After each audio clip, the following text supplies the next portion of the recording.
నాన్న ప్లీజ్, నా ఫ్రెండ్స్ వచ్చినప్పుడు నువ్వు బయటికి రాకు.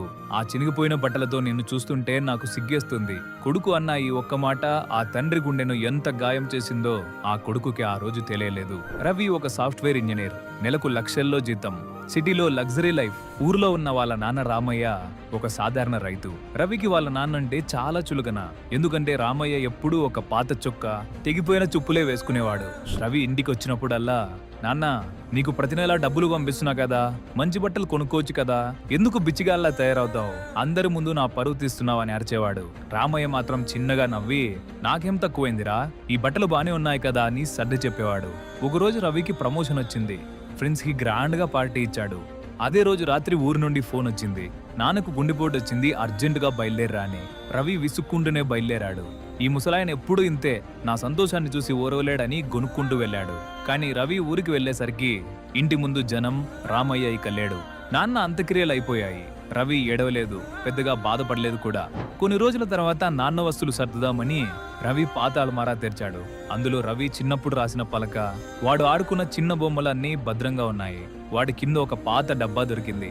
రవి ఆ డబ్బా తెరిచాడు. అందులో రవి పంపించిన డబ్బులు ఏవి ఖర్చు పెట్టకుండా బ్యాంకులో వేసిన ఫిక్స్డ్ డిపాజిట్ బాండ్లున్నాయి. వాటితో పాటు ఒక ఉత్తరం కూడా ఉంది.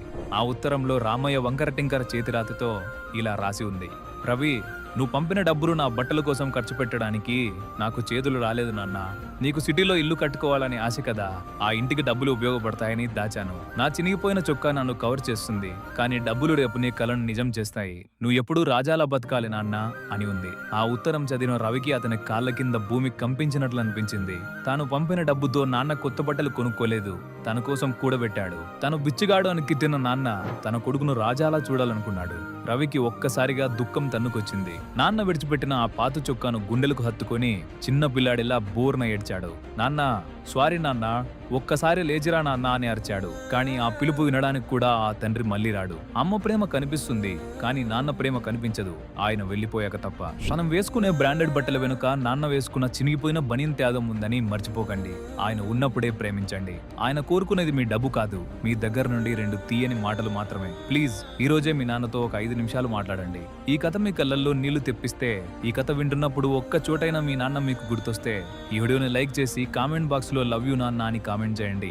ఇలాంటి మరిన్ని స్టోరీస్ కోసం మన ఆరి ఛానల్ ని ఫాలో అవ్వడం మర్చిపోకండి.